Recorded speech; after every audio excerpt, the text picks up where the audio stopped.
Tonight, defining domestic terrorism, solving the plastic problem, and what's that person going to do? Just braid all of his life? Yeah, I think so.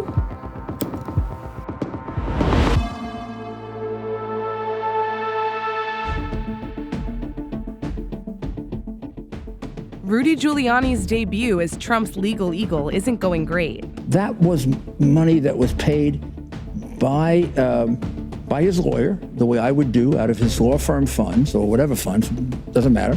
The president reimbursed that over a period of several months. That statement undercuts the president's own account from a month ago. Did you know about the $130,000 payment to Stormy Daniels? The White House is pushing the line that Trump didn't actually know about the payment until recently. This was information that the president didn't know at the time, but eventually learned. In a post on YouTube, Iran's foreign minister said it will not make any changes to the country's nuclear deal with world powers. Mohammad Javad Zarif accused the U.S. of bullying and criticized President Trump's claims that he'll withdraw from the deal if it's not renegotiated by May 12th, with a deliberate jab at the president. When you buy a house and move your family in, or demolish it to build a skyscraper, you cannot come back 2 years later and try to renegotiate the price. Intense dust storms, more than 41,000 lightning strikes, and heavy rain have killed at least 125 people across India and injured hundreds more. Many villages have been left with flattened homes and no power. India faces these types of severe storms every year, but some say this was the worst they've experienced in decades. After a 5-day walkout, the governor of Arizona signed a new education budget that will give Arizona teachers an average 19% pay raise by 2020. That breaks down to $300 million in raises, plus another $100 million in flexible money for schools. Several other demands from teachers, including raises for support staff, smaller class sizes, and money for school counselors, were rejected. A spokesperson from the Red for Ed movement told Vice News they're now focused on November elections.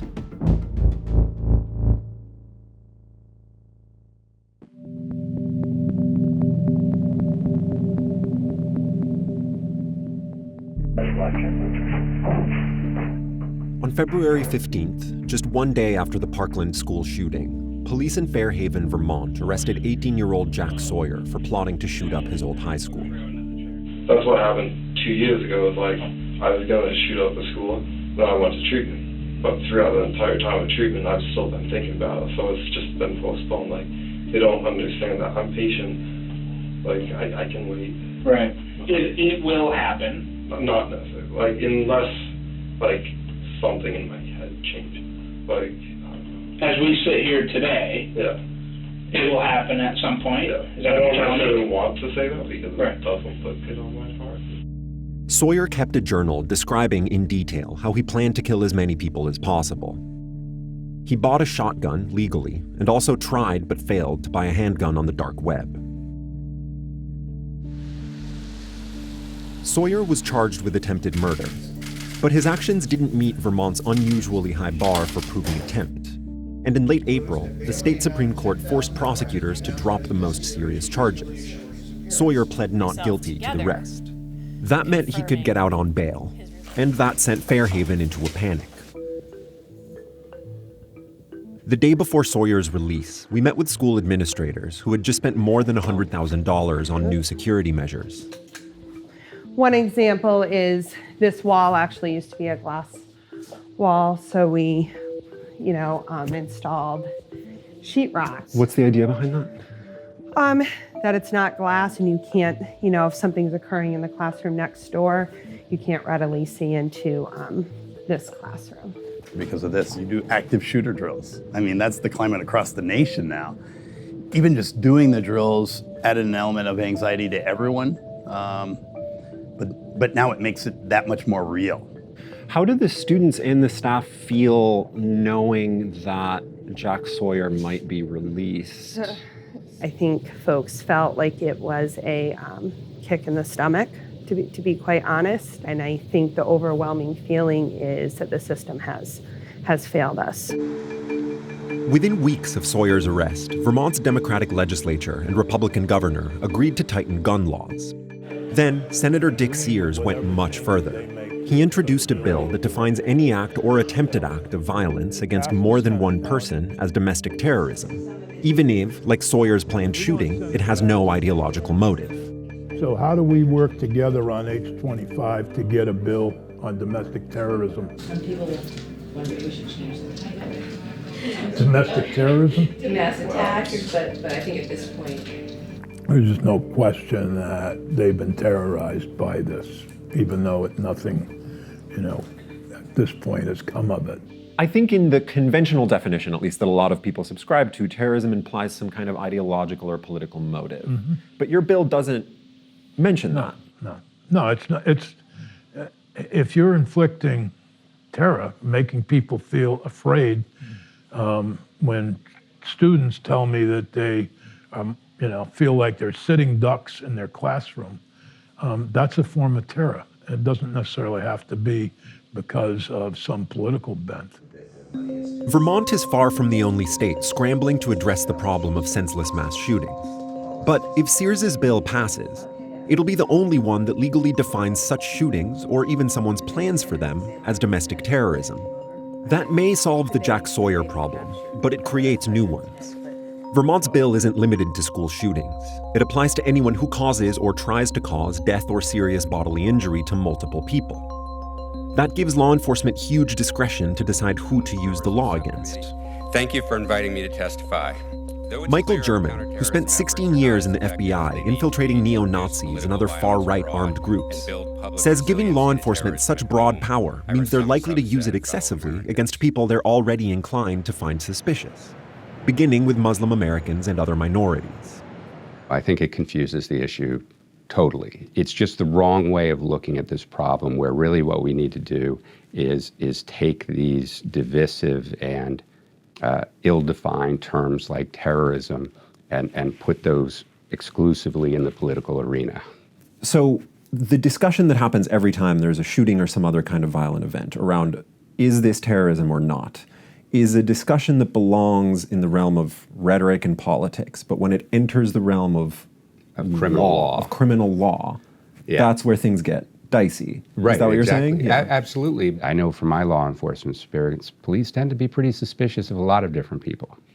And if they can put people in as sort of pre-crime enforcers, we can get into a very dangerous space very quickly. And the last thing you would want to do is take one horrible case and pass a broad law that creates more horrible problems in the future. The domestic terrorism bill in Vermont flew through the state Senate with unanimous approval. Now both houses of the legislature are working on amendments, after which it'll go to the governor's desk. Even though the bill couldn't keep Sawyer himself in jail, the notion that it could help put away any potential attackers in the future is enough for the school to support it. The efforts to change the law to address this problem, do you ever worry that they could go too far and make it too easy for the authorities to lock someone up just for talking about doing something? Selfishly, I haven't gone there. I'm looking at this immediate concern that we have right now. Everybody is recognizing, hey, we have an issue here. And I think that's what we've thought about 24/7 since February 14th.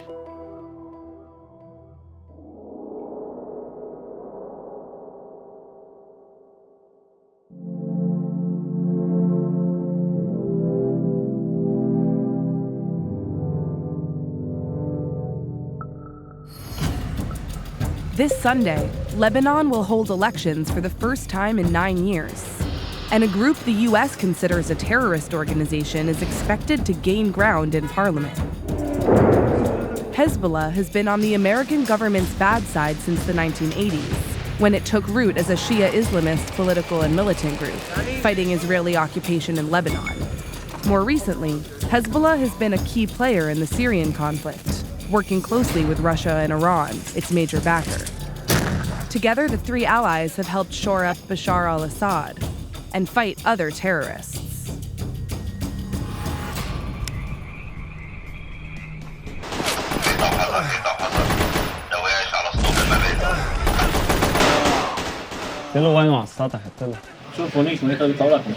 Yasser Mustafa and his friends are playing Holy Defense, the latest in a shoot-'em-up series released by an unlikely video game developer, Hezbollah. This is the Syrian map. And, So that's the mission yes, objective? it's the mission objective. Players become Ahmed, a regular guy trying to protect holy shrines. That's Assad. This is Shah. Each stage of the game, which has sold 20,000 copies, is based on an actual battle Hezbollah fought in Syria. And what does it make you feel when you play this game? I feel that I am defending... You're part of this? Yes. Do you know people who fought in these battles? Yes, they are from our country.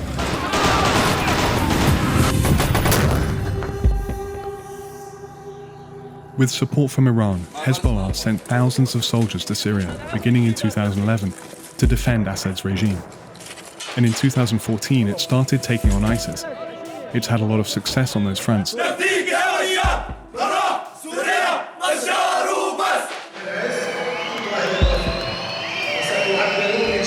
raising the group's profile higher than ever. This election, it looks like they're going to have a very strong performance here. So how are people feeling, the supporters of Hezbollah?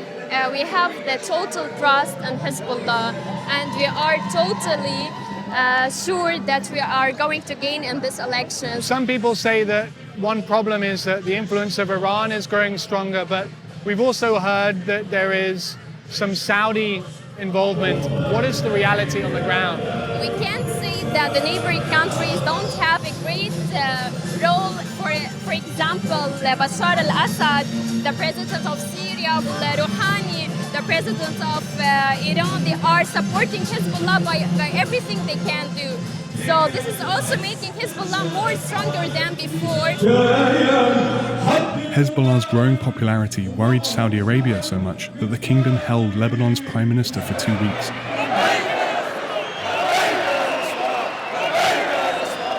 The episode was seen as a warning to rein in Hezbollah. But the group's leader, Hassan Nasrallah, is defiant.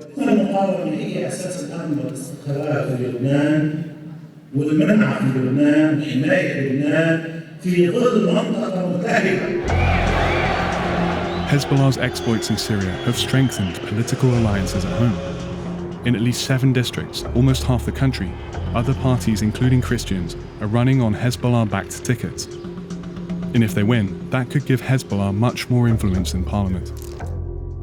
I'm Christian 100%, and I respect Hezbollah because he protect my grandson.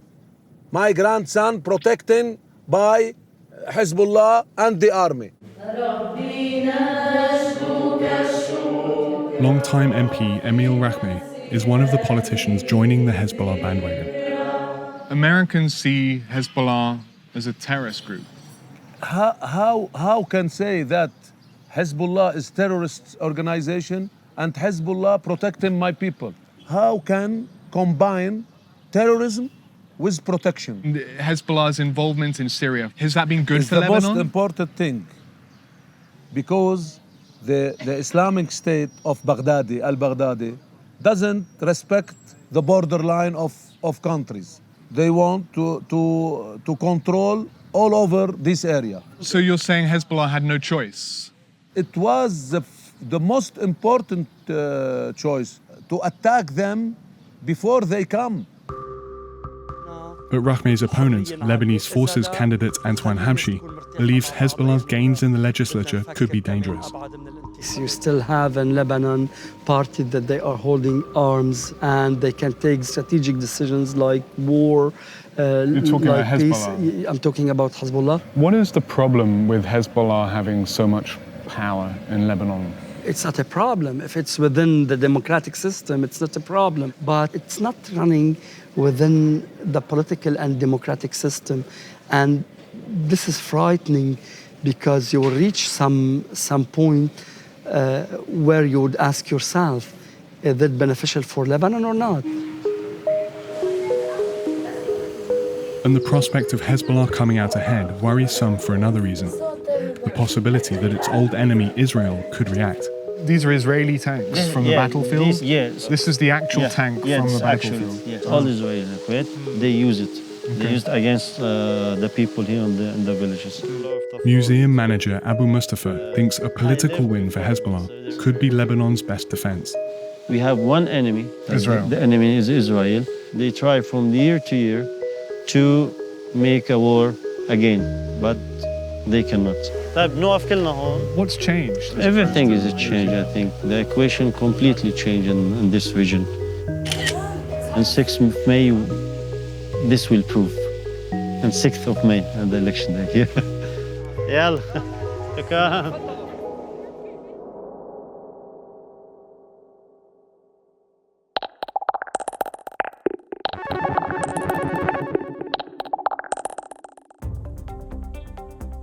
The world's plastics problem is out of control.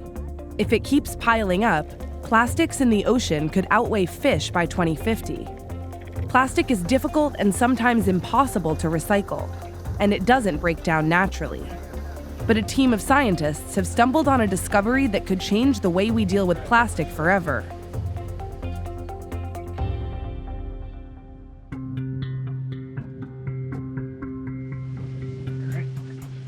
So this is the biochemistry lab, and this is where everyone is working. So we followed a Japanese study that came out about 2 years ago where they made this startling discovery of a bacteria that lives off plastic in a recycling dump. Essentially, this bacteria is evolved to eat plastic, and it produces an enzyme that breaks down plastic into its original components. So that's really where our story began. We wanted to find out how this enzyme worked. And by just fiddling about with the DNA sequence, we accidentally made a more efficient enzyme that's about 20% faster than the natural enzyme. Science is a bit like that. You do the experiment, you can predict what might happen, but often you're wrong. So what we can see at the moment, if you take a plastic bottle, a fizzy drinks bottle, and you put it in a test tube with some of our enzyme, it will start digesting away the surface over a couple of days. Seeing if we can identify some of our protein that we've expressed through our mammalian cell lines. So excellent. We're going to do some experiments today. If we can do this with a fast enough enzyme on a bigger scale, you can imagine collecting plastic, and what would happen is the solution would go clear as the building blocks were broken down. So you'd have this clear solution of chemicals that you can then remake plastic with. I think there's been a huge amount of doom and gloom stories around plastics, and justifiably, because it's a terrible environmental scourge. But this is a story where we've got some hope that we can actually put together. And my email box has now got 500 unread emails with companies saying, can we work with you? Can we help? Certainly since this story came out, I could count the number of hours I've slept on one hand.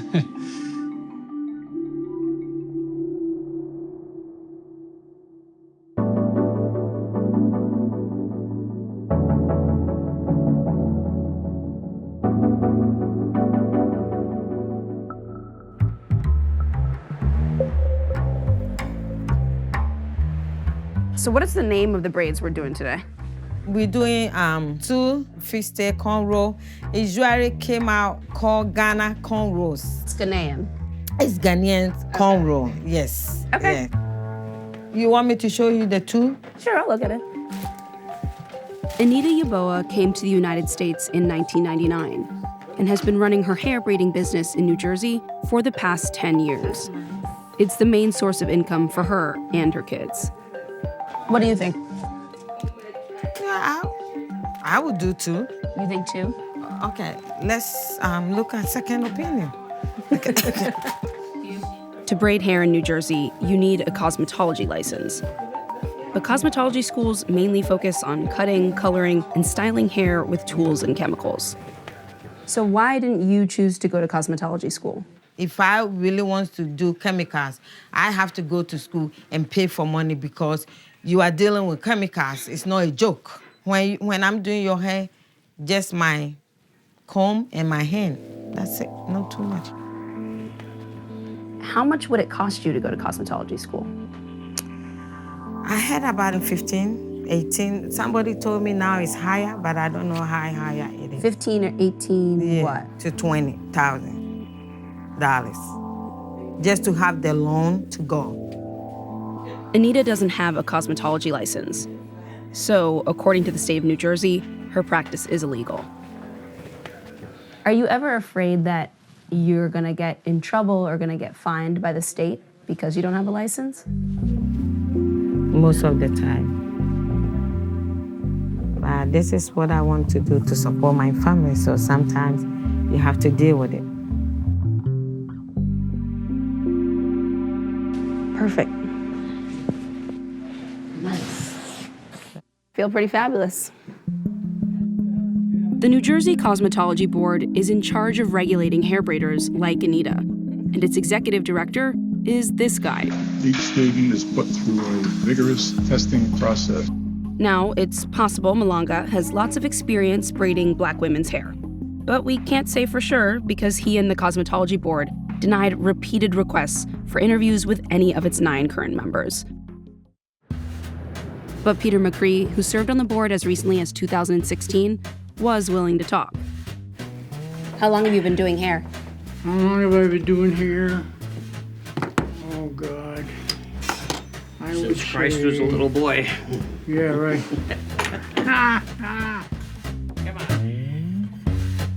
Have you followed at all the debate around whether or not people who braid and don't use chemicals shouldn't have to go to cosmetology school?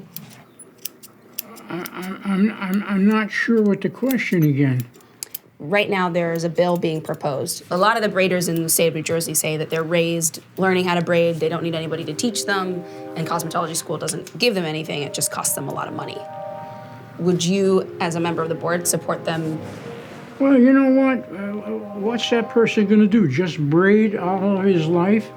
Yeah, I think so. Someone should be trained. I don't care whether it's in the barbershop as an apprentice or whether it's in a beauty shop. He certainly should know what he's doing. They should be qualified and licensed, like we are. Peter and Anita's shops are different in almost every way, except in the eyes of the Cosmetology Board, where getting braids and going blonde are regulated the same way. New Jersey braiders are tired of it. At a local community meeting, braiders gathered to rally behind Assemblywoman Angela McKnight's bill that would separate hair braiding from cosmetology. So this bill will allow you not to have to pay up to $17,000+ to get training that you do not need, that you do not use. What are some of the cultural and historical things that are sort of behind braiding that maybe, your typical lawmaker doesn't understand? If you're not of an African descendant or African American, you really don't have a clue as to how your hair was braided. When I get my hair braided, people say to me, "Wow, your hair is beautiful. How is that? How did that happen?" So they really Your hair don't grew know. so long overnight. Exactly. So what we need to do is educate. So why are the laws set up this way in the first place? Well, this law happened in 1984. And now we're in 2018. So it's time for us to actually look at this law and amend it. Assemblywoman McKnight expects the bill to be heard on the New Jersey Assembly floor on May 10th. Let me tell you guys, we have a gift that nobody can take from us.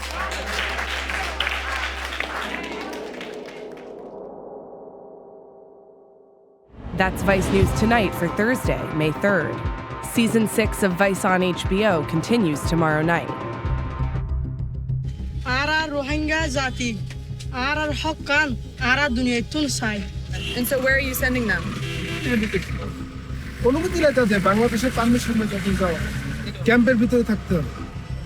this information be used to repatriate these people? Yes? Yes. Yes.